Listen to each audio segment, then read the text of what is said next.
Hello friends. कुछ दिन पहले हमने एक बड़ा ही धमाकेदार पैटर्न सीखा था जहाँ पे हमको 10x मूवमेंट मिलने की संभावना दिखी थी। वो पैटर्न था राउंडिंग बॉटम या नेकलेस पैटर्न या all time high breakout pattern. आज हम flag breakouts and breakdown patterns सीखेंगे।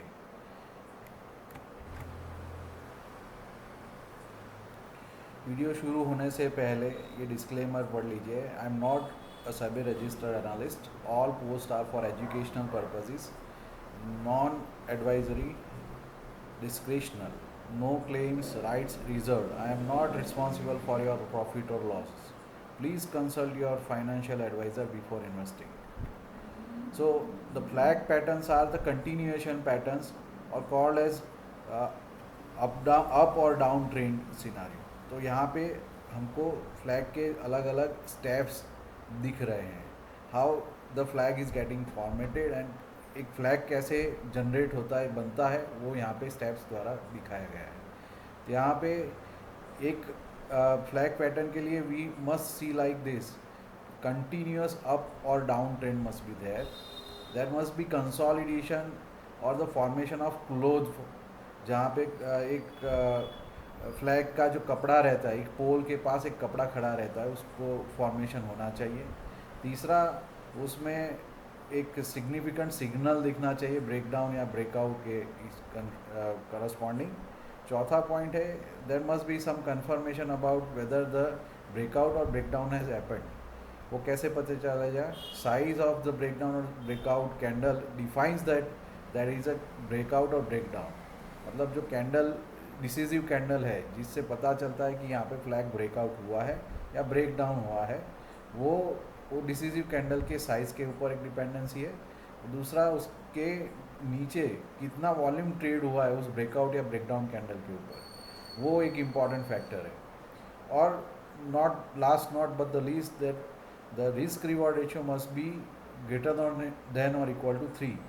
That means we must be in favour of this flag to trade. अच्छा, इसके टाइम फ्रेम्स के बारे में अगर बात करें तो ये टाइम फ्रेम्स हो सकती है वीकली, डेली या 4 आवर्सली। उसके नीचे के टाइम फ्रेम में रिजल्ट्स तो आते हैं बट वो उतना कन्विंसिंग नहीं होते हैं। अब आगे जाके हम देखेंगे टाइप्स ऑफ फ्लैग्स कौन कौन से होते हैं। There are two kind of flags basically: bullish और the up trend flags. these are different concepts of up trend और बुलिश फ्लैग्स, जहाँ पे अब एक कांस्टेंट अप मूव के बाद एक कंसोलिडेशन हुआ और एक ब्रेकआउट हुआ above this consolidation. Similar fashion में ये कंसोलिडेशन पेंजेंट मोड में हुआ, ये पैरेलल चैनल के फॉर्मेशन में हुआ, ये डाउन चैनल के फॉर्मेशन में हुआ और ये एक्सपांडेड चैनल के फॉर्मेशन में हुआ। So all this are the different types of flags that we can see in real market. In real market, we may not find the ideal condition to map out this all scenarios, but हाँ, somewhat इसके जैसे दिखने वाले flags हमको दिखेंगे। Why they are called as bullish up flags? Because it is in continuation with the bull uptrend, bull trend या तो uptrend. There are also flags called as bearish or down flags. Bearish और down flags मतलब जब कभी market down momentum में है तब ये फ्लैग्स जनरेट होते हैं। Again the conditions are same, like there must be some continuous down trend, there must be consolidation phase, और कंसोलिडेशन फेज के बाद सिग्निफिकेंट ब्रेकआउट होना चाहिए। इस केस में सिग्निफिकेंट ब्रेक डाउन होना चाहिए। तो again this is one pennant break bearish flag. This is a parallel channel breakout with a down trend, उसको पैरेलल चैनल फ्लैग बोलेंगे। इसको अगेन ये पैरेलल चैनल भी है बट ये है टिंटेड या तो स्लाइटली टिल्टेड कंसोलिडेशन सिनेरियो, और ये expansion type of consolidation is that, जहाँ पे आफ्टर फ्यू कंसोलिडेशन फेजेस ये ब्रेक डाउन हुआ है। नाउ हम कुछ और कंडीशंस भी देखेंगे जो हमें, या तो टिप्स देखेंगे जिसके हिसाब से हम फ्लैग ब्रेकआउट को ट्रेड कर सकते हैं। Some of the tips to see for flags कैसा होना चाहिए। भाई there must be continuous up trend और डाउन ट्रेंड बिफोर कंसोलिडेशन, ये मस्ट कंडीशन है। मतलब एक कंटिन्यूस ट्रेंड होना चाहिए, उसके बाद कंसोलिडेशन होना चाहिए। जितना लार्जर क्लोथ होगा फ्लैग का, या तो कंसोलिडेशन जितना लंबा होगा और उतना ही कन्विंसिंग फ्लैग होगा। That means more the cycles of consolidation, more the significant flag would be. Then signal candle must have body part at least 2/3 of the candle size. एक कैंडल जो ब्रेकआउट कैंडल है उसका size, body का size overall candle size का 2/3 part होना चाहिए। The breakout and breakdown must be with in significant must be with significant volume. Breakdown या तो ब्रेकआउट जो है एक वॉल्यूम के साथ होना चाहिए, जो वॉल्यूम पिछले कंटिन्यूस ट्रेंड के वॉल्यूम में या तो कंसोलिडेशन के वॉल्यूम से एटलीस्ट 2 या 3 टाइम्स होता है। Again the flags which are having higher risk reward ratio more than 3 are good to invest, good to trade.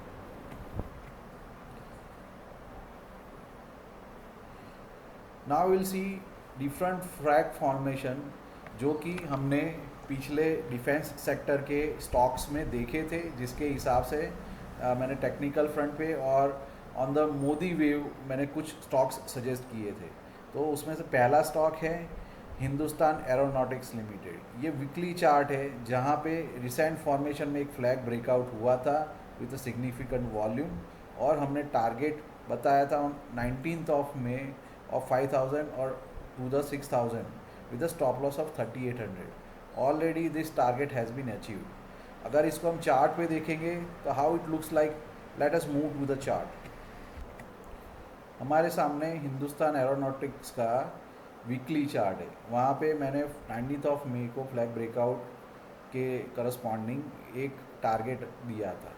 अब फ्लैग को कंसीडर कैसे करना है, कैसे हम टारगेट्स बना सकते हैं, we'll see through in this chart. जहाँ पे आप देखो the conditions of flag formation, there must be a continuous uptrend before the consolidation. तो यहाँ पे consolidations हुआ है बट उसके पहले continuous uptrend है। यहाँ पे एक भी weekly candle रेड नहीं है, that means it is a continuous uptrend. दूसरा चीज़ द फ्लैग फॉर्मेशन, जितना बड़ा फ्लैग का कपड़ा रहेगा उतना ज़्यादा कन्विंसिंग ये ब्रेकआउट होगा। इस केस में क्योंकि हम वीकली कैंडल्स देख रहे हैं तो जो ब्रेकआउट है वो 3rd वीक में हुआ है। तो ये जो 2 रेड कैंडल जिसके बीच में से ये ब्रेकआउट हुआ है, ये इंडिकेटिव है कि it's a significant consolidation. Significant consolidation के बाद ब्रेकआउट जो है विद वॉल्यूम है। अब नीचे का अगर हम वॉल्यूम चेक करेंगे तो ये वॉल्यूम जो है, ये volume bar, it is at least 2 times the volume of the previous trade sessions. And again whenever it is a constant मतलब breakout candle, इसका breakout candle का जो body part है, ये पूरा कैंडल है। ये पूरा कैंडल कहाँ से कहाँ देखेंगे इस केस में, ये कैंडल का हाई है, ये कैंडल का लो है। और इस केस में अगर देखेंगे तो कैंडल का बॉडी पार्ट कहाँ पर है, तो ये कैंडल का बॉडी का पार्ट है। This one is candle body part start end, and this one candles body part start. तो जो body part है ये at least 2/3 of the size of the candle होना चाहिए। That is a significant thing to trade for this flag breakout. Again क्योंकि हम ये weekly chart देख रहे हैं तो we are seeing much more smaller candles। अगर हम इसको daily में convert करेंगे तो ये ज़्यादा कन्विंसिंग दिखेगा। And how will it look like on daily chart, once we move to the daily chart ये ऐसा दिखेगा।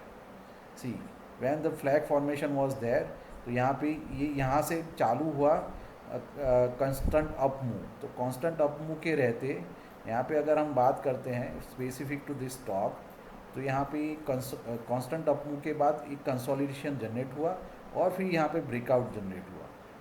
तो ब्रेकआउट कैंडल कौन सी थी, this was the significant breakout candle, though the consolidation was broken out with this candle. ये candle के नीचे भी जो वॉल्यूम है, this is a breakout candle, उसका भी क्राइटेरिया मैच हो रहा है ऑन द डेली फ्रंट। तो हमने ये सजेस्ट किया था, this stock was suggested on 19th of May, where the date falling on 19th of May, this is 16th May date, this is 17th May, this is 18th, this is 19th, जब मैंने ये chart डाला था. By the way उस time पे ये flag breakout हो चुका था. जिस किसी ने इस केस में इन्वेस्ट किया होगा, ही और she must have earned out of this stock significantly, क्योंकि उसका टारगेट ऑलरेडी अचीव हो चुका है. Now I will teach you कि इसका फ्लैग बनाना कैसे है. अगर हम इसको फ्लैग कैसे जनरेट करते हैं, तो फ्लैग में 3 पार्ट होते हैं. एक तो उसका पोल जो कि अप ट्रेंड का मूवमेंट है, तो ये जो है ये फ्लैग का पोल है. This one is the pole of the flag.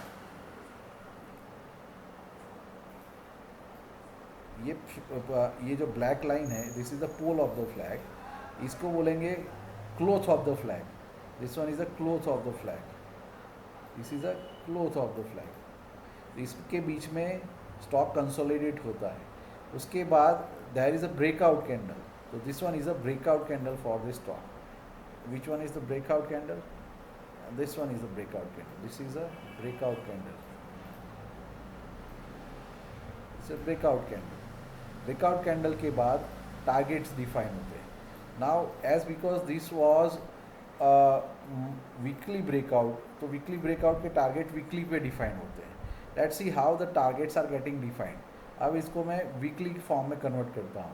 तो किसी के लिए भी जब कभी from the starting of the pole, ये पोल का स्टार्टिंग है, जब जितना नीचे से हो सके उतना उसका पोल का डायरेक्शन चालू होना चाहिए. तो ये पोल चालू कहाँ से हुआ? ये रेड कैंडल के नीचे क्लोजिंग, रेड कैंडल के लो के साथ. और ख़त्म कहाँ हुआ? The height of this candle, जो height of this candle is almost what? Height of this candle is almost 4044. और low of this candle जहाँ पे पोल चालू हुआ, it was 2913. तो ये जो पोल की साइज़ है वो आपका टारगेट एक्सपांशन बोला जाता है. तो यहाँ पे अगर हम इसकी बात करें कि भाई ये कितना ऊपर तक जाएगा, तो यहाँ से लेके यहाँ तक जो पोल की साइज़ है ये उतना ऊपर तक जाएगा. कहाँ से ऊपर जाएगा? तो बोले जो लो ऑफ द फ्लैग है, this one is a low of the flag line, जहाँ पे हमने कंसोलिडेशन वाले जितने भी कैंडल्स है वो उसके अंदर हमने समेट लिए. तो लो ऑफ द फ्लैग, और जहाँ ब्रेकआउट कैंडल है उस ब्रेकआउट कैंडल के नीचे का जो लो ऑफ द फ्लैग है, वहाँ से ये जो पोल की साइज़ का मूवमेंट है वो हमें देखने को मिलेगा. मतलब ये ब्रेकआउट कैंडल जो मैंने बनाया था, ये ब्रेकआउट कैंडल है. This one is a breakout candle. इस ब्रेकआउट कैंडल के नीचे जो क्लोथ का फॉर्मेशन है, उस क्लोथ के फॉर्मेशन से यहाँ पे जितना पोल का साइज़ है उतना मोमेंटम हम इसमें कंसीडर कर सकते हैं. तो इस केस में आप देखेंगे तो मैंने टारगेट लिखा है फॉर 5000 अप्रॉक्सीमेट रुपीज़. तो एक्चुअल टारगेट वुड बी 4960, जहाँ पे मैंने एक हॉरिजॉन्टल लाइन बना के रखी. तो this was the target for this breakout of this stock. तो इस केस में अगर हम देखेंगे तो ये टारगेट कितने दिनों में अचीव हो सकता है वो भी हम यहाँ से डिफाइन कर सकते हैं. तो ये टारगेट अचीव हो सकता है जहाँ से पोल स्टार्ट हुआ और जहाँ पे ब्रेकआउट हुआ, उनके बीच में जितने भी दिन है, नंबर ऑफ बार्स है, उसके 1/3 डेज में ये टारगेट अचीव हो सकता है. इसमें से यहाँ पे 34 बार्स हैं. तो इसका अर्थ ये हुआ कि ये फ्लैग का target in between 1/3 of this, मतलब 11 अप्रॉक्सीमेट डेज में ये टारगेट अचीव हो जाना चाहिए. तो अगर हम देखते हैं तो क्या ये टारगेट 11 दिन में अचीव हो गया? तो if will see this was a breakout candle. अगर इसके ऊपर आप एंट्री कंसीडर करते हो and this is your target, you can see there how many bars which are there in between जहाँ पे हमने टारगेट अचीव किया. तो यहाँ पे ब्रेकआउट कैंडल के बाद कितने बार से जहाँ पे टारगेट अचीव किया? ऑलमोस्ट 1 2 3 4 5 6. मतलब हमारा टारगेट जो 11 कैंडल्स का था वो 6 ही कैंडल्स में अचीव हो गया. It is a very very very effective way to invest in such kind of flag breakout. we'll also see through different other examples. This is one of the examples. हमारा दूसरा defence sector stock था पारस. Defence, जहाँ पे भी target achieve हुआ। यहाँ पे भी अगर हम देखेंगे तो ये पारस का वीकली चार्ट है। यहाँ पे सिग्निफिकेंट फ्लैग फॉर्मेशन में यहाँ पे एक पोल की जनरेशन हुई जहाँ पे कांस्टेंट अप मूव दिख रहा है। उसके बाद देयर इज़ अ कंसोलिडेशन, और कंसोलिडेशन के बाद एक ब्रेकआउट हुआ, इस कैंडल से ब्रेकआउट हुआ। Which one is the breakout candle, जहाँ पे ये मैंने रेड मार्क करके लाइन बनाई, ये कैंडल, क्या उसके नीचे सिग्निफिकेंट वॉल्यूम है? तो ये उसका वॉल्यूम है, ये ब्रेकआउट कैंडल का वॉल्यूम है। जो हम देखेंगे कि पूरे कंसोलिडेशन के ऑलमोस्ट जितना भी वॉल्यूम है उससे एटलीस्ट 2 या 3 गुना है। अगेन ये ब्रेकआउट कैंडल का जो साइज़ है वो is it more than 2/3 of the overall candle size? Yes it is. मतलब ब्रेकआउट कैंडल का ये जो साइज़ है उसमें हाई एंड लो के बीच में जो बॉडी पार्ट है, green part, it is more significant. That means this breakout is confirm. Again इसके रहते जो टारगेट्स हमने कैलकुलेट किए हैं, हम चार्ट पे देखेंगे how it is getting calculated and let's see how it looks like.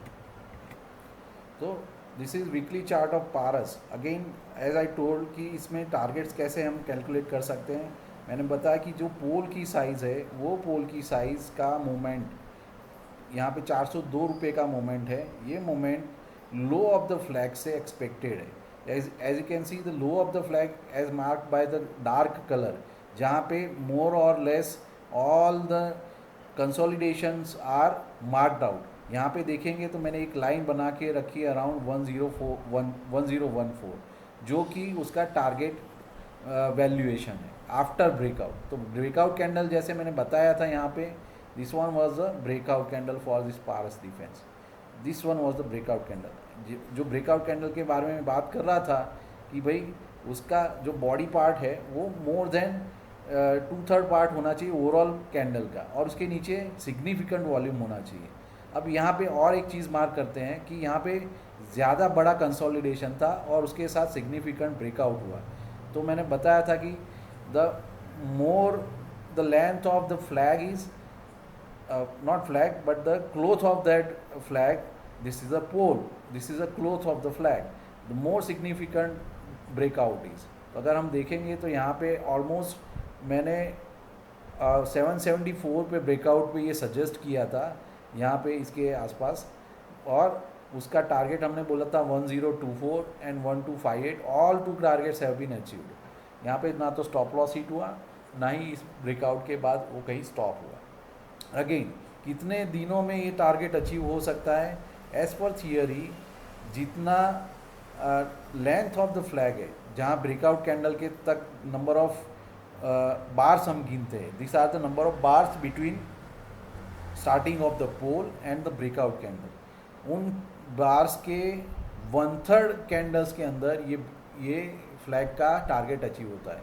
यहाँ पे 60 बार्स दिख रहे हैं, क्योंकि ये वीकली चार्ट है तो एक्सपेक्टेशन वाज कि भाई ये अचीवमेंट जो है ये आपका 1/3 ऑफ दिस 60 बार, मतलब 20 बार्स, 20 वीकली बार्स। अगर 20 वीकली बार्स को हम मंथ में कन्वर्ट करें तो ऑलमोस्ट एक मंथ में 4 हफ्ते होते हैं, तो 5 महीने का टारगेट था। मतलब ये ब्रेकआउट के बाद वो 5 महीने में अचीव होना था। बट अगर हम वीकली की बात करेंगे तो टारगेट 1 जो 1014 है वो तो 1 महीने के अंदर अचीव हो गया। टारगेट 2 जो है उसको तो दूसरा महीना भी नहीं लगा। तो this is the significance of potential breakout of the flag. हमारा तीसरा फ्लैग जो कि अचीव हुआ है फॉर द टारगेट, जहाँ पे 29 ऑफ अप्रैल को मैंने अशोक लेलैंड सजेस्ट किया था टू परचेज। यहाँ पे देखेंगे कि there is a significant up move, और उसके बाद कंसोलिडेशन है, और कंसोलिडेशन का एक ब्रेकआउट यहाँ पे दिख रहा है। ब्रेकआउट के नीचे हमारे पास सिग्निफिकेंट वॉल्यूम है, that means this is an achievable target. उसका टारगेट था बस 215 का in almost how many weeks और the time period will calculate, but it has been achieved so far.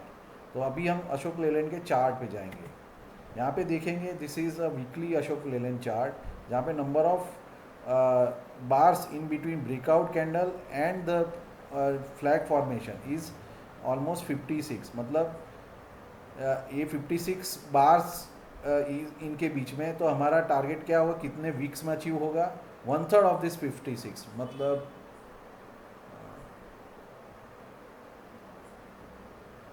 14 weeks की कैलकुलेशन जो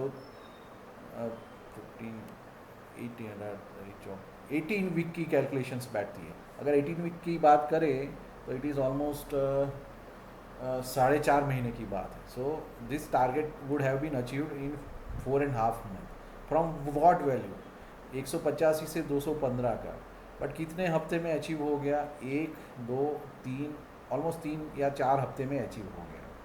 so this is what the Ashok Leyland all about with the flag breakout. और भी charts है, will see through one by one.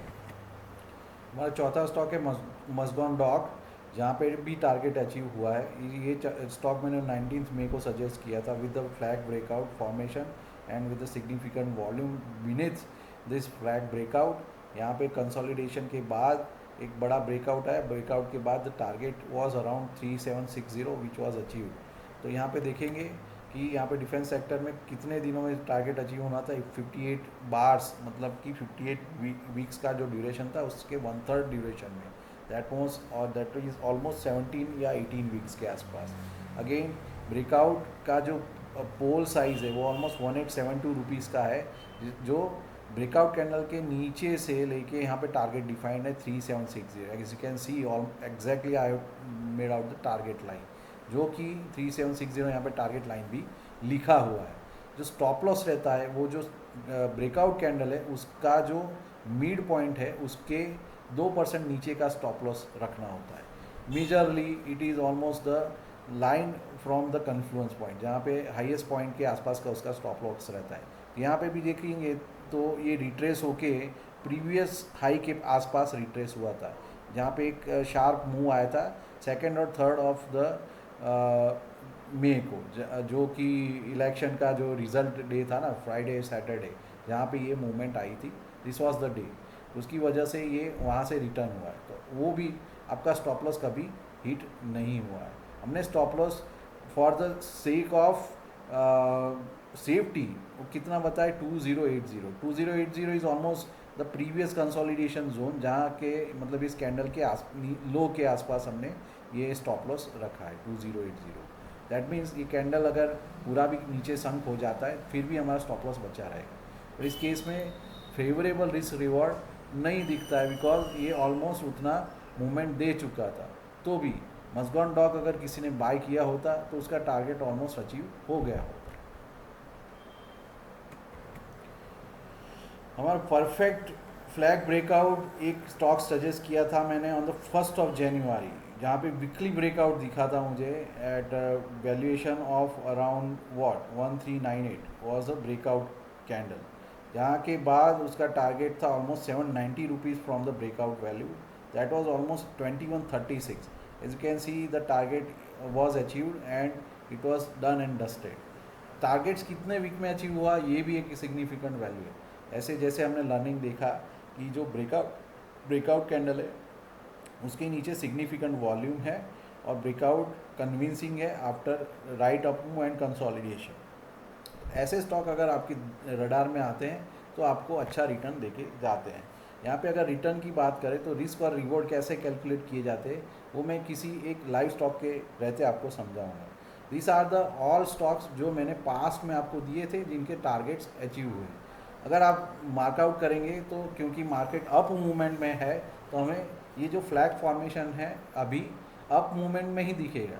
अब जब कभी market down momentum में रहेगा तो ये फ्लैग मोमेंटम हमको डाउन डायरेक्शन में भी दिखेगा with the same kind of scenario and the valuation where the volume and the breakout candle itself is having a different case scenario। या इसका कंसिडरेशन ये है कि आपका जो फॉर्मेशन है वो रिवर्स डायरेक्शन में हो जाए।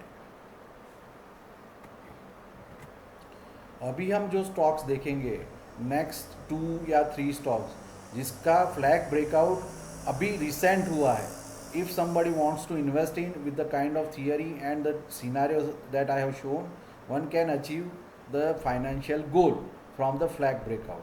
मैं आगे के स्लाइड्स में आपको नए स्टॉक्स के बारे में बता रहा हूँ। हमारा पहला स्टॉक है KDDL, जहाँ पे with significant movement of uptrend consolidation के बाद एक फ्लैग ब्रेकआउट कैंडल दिखा है। इसको हम चार्ट पे स्टडी करते हैं। इस चार्ट में मैं आपको फ्लैग ब्रेकआउट के ऑल द कॉन्सेप्ट फिर से बताता हूँ। फ्लैग ब्रेकआउट का सबसे पहला कॉन्सेप्ट है कि there must be some constant up movement, उसके बाद एक कंसोलिडेशन होना है, उसके बाद एक ब्रेकआउट कैंडल बनती है। अब ब्रेकआउट कैंडल जहाँ बनती है, क्योंकि ये KDDL का वीकली चार्ट है, मैंने 27 जून को अपने टेलीग्राम चैनल पे डाला है। You can see the breakout candle की साइज़। ब्रेकआउट कैंडल की साइज़ में जो बॉडी पार्ट है, अभी क्लोजिंग है 3228 और उसका जो लो पार्ट है 2673 और हाई पार्ट है 3487। ये हाई पार्ट है, this is high of the candle, this is the low of the candle. और ये जो बॉडी पार्ट है वो 3228 से लेके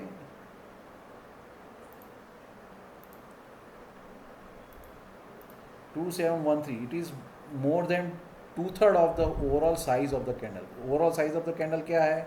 जो स्पाइक के ऊपर का मतलब हाई और स्पाइक के नीचे का लो, वो पूरा कैंडल है। पूरा कैंडल का 2/3 पार्ट उसका बॉडी होना चाहिए। That means it's a significant breakout.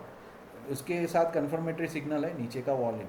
As you can see the beneath volume is at least 2 to 3 times the average previous volume. This is an indicator that this has a good breakout in the formation of flag. अब इसके आगे की बात करते हैं कि इसमें कितना टारगेट रहेगा और कितने दिनों में अचीव होगा। तो कितना टारगेट रहेगा?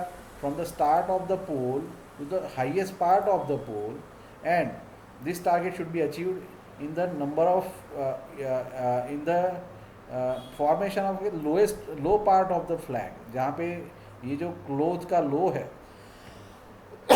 वो लो के ऊपर मैंने ये वैल्यू रख दी, तो यहाँ पे टारगेट लाइन डिफाइन हो गई। तो मेरा टारगेट बनता है 4480, पर ये कितने दिनों में अचीव होगा? ये अचीव होगा इन नंबर ऑफ डेज और number of weeks, which would be 1/3 of the total number of weeks which are in between this whole flag formation। तो कितना है? वो 57 वीक दिखा रहा है, इसका 1/3 क्या होगा? 3 1s are 3 and 3 9s are 19 weeks ये दिखा रहा है to achieve this target. 19 weeks is almost 5 months around. तो 5 मंथ में ये टारगेट अचीव हो सकता है। अब इसकी बात आती है रिस्क रिवॉर्ड कैलकुलेशंस की। अब रिस्क रिवॉर्ड क्या है? यहाँ पे स्टॉप लॉस डिफाइन किया है 2920 एंड टारगेट डिफाइन किया है 4480। If you can calculate what is the risk here, risk is what?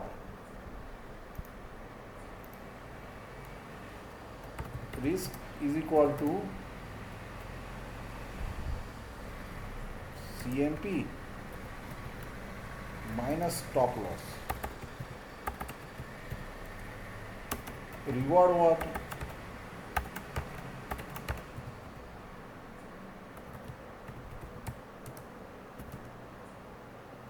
Target minus CMP। तो अगर यहाँ रिस्क की कैलकुलेशन की बात करें तो रिस्क कितना है? Risk equal to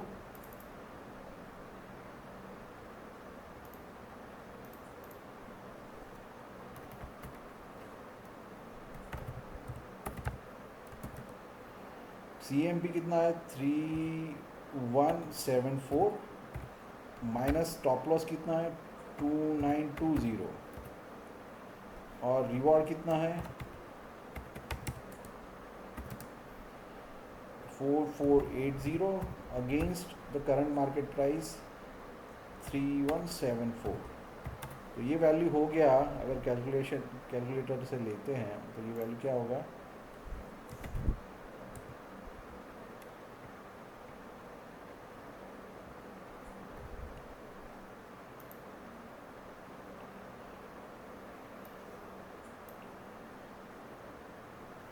3174 minus 2920, it is 254 यहाँ पे आएगा।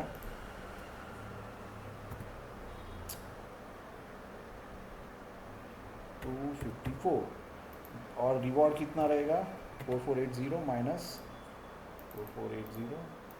minus the current market price 3174, that would come down to 1360.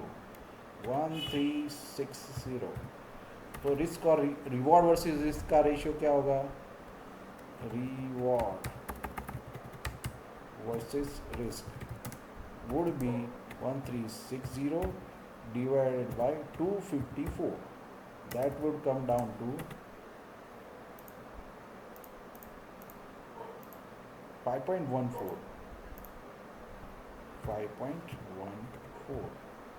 That is what I have shown here. 5.1 ZEM1 means I am taking risk of one part, but the reward is 5 times what I am taking risk as a part. Okay, तो ये stock आप अपने portfolio में ज़रूर डाल देना. Monday खुलते ही ये स्टॉक को एक्यूमुलेट करना चालू करना till the time it is about 2920. No need to worry. और 2920 जो स्टॉप लॉस है वो कौन से बेसिस पे है? वो वीकली क्लोजिंग बेसिस पे है. हमारा दूसरा स्टॉक है इस हफ्ते का, तो इस वीकेंड का या तो इस महीने का, स्टाइलम इंडस्ट्रीज़ लिमिटेड, जिसमें वीकली फ्लैग ब्रेकआउट है. यहाँ पे सिग्निफिकेंट अप मूव के बाद, कंसोलिडेशन के बाद, with a huge volume there is a breakout as all criteria meet for the flag, where there is a constant up move, there is a flag formation or the close formation. उसके बाद एक breakout candle जिसका weightage 2/3 है, more than 2/3 है, और उसके नीचे volume है. All conditions are meeting. तो इसमें टारगेट्स जो हमने रखे 2530 के आसपास या 2537 इज़ अ प्रिसाइज टारगेट, जहाँ पे स्टार्ट ऑफ द पोल से लेके हाई ऑफ द पोल, जो कि हमारे लो ऑफ द फ्लैग से लेके यहाँ पे टारगेट लाइन पे हमने रखे हुए. अगेन यहाँ पे जब हम रिस्क रिवॉर्ड कैलकुलेट करने जा रहे हैं, it is coming out to be 2.5 ZEM1. मतलब मैं एक पार्ट का रिस्क ले रहा हूँ तो मुझे रिवॉर्ड मिल रहा है 2.5 times. It is also a good bet. Our third stock is SPAL, SP Apparels.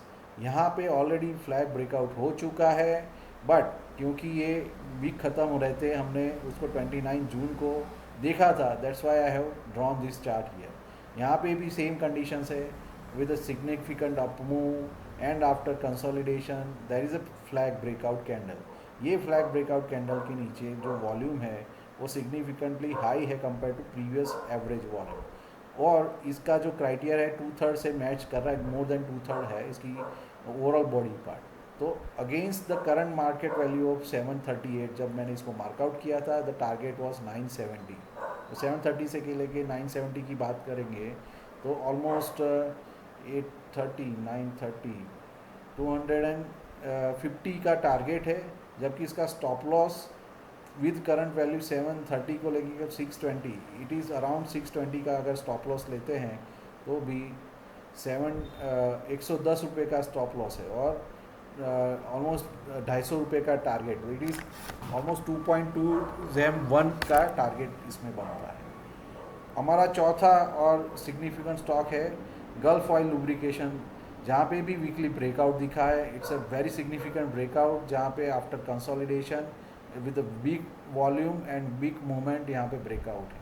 यहाँ पे हमने टारगेट्स ऑलरेडी डिफाइन किए हुए हैं विद करंट वैल्यूएशन ऑफ 1270. वो ज़्यादा मूव कर चुका है. अगर किसी को वेट करना है तो कंसोलिडेशन के बाद थोड़ा सा डाउन मोमेंटम आता है, पर अगर आप करंट प्राइस पे अगर इसको लेते हो तो उसका टारगेट बनता है 1550. यहाँ पे स्टॉप लॉस जो बन रहा है 1060, जो कि ये कैंडल के बिलो नीचे रखा गया है. यहाँ पे रिस्क रिवॉर्ड फेवरेबल नहीं है, फिर भी ये स्टॉक मोमेंटम में है और उसका वॉल्यूम यहाँ पे सिग्निफिकेंट है, तो हम उसको ट्रेड कर सकते हैं. वन मोर थिंग फ्रेंड्स, हमने ऐसा एक एजुकेशनल वीडियो राउंडिंग बॉटम के लिए भी जनरेट किया था. If you want to watch that video, ये मेरी चैनल पे यहाँ पे राउंडिंग बॉटम और नेकलेस पैटर्न के नाम पे यूट्यूब चैनल पे सिग्निफिकेंट 10x स्टॉक फाइंडिंग वाला वीडियो अवेलेबल है. Please watch this, like it and put your comment. I will be more than happy to share with you all such videos in coming days. Stay tuned, stay invested, stay wealthy. Thank you for watching. Do not forget to subscribe my YouTube channel and also join my Telegram channel. The details are there on your screen. Please do and please do uh, please do subscribe my channel and put lots of like so that I can make such more videos. Thank you for watching.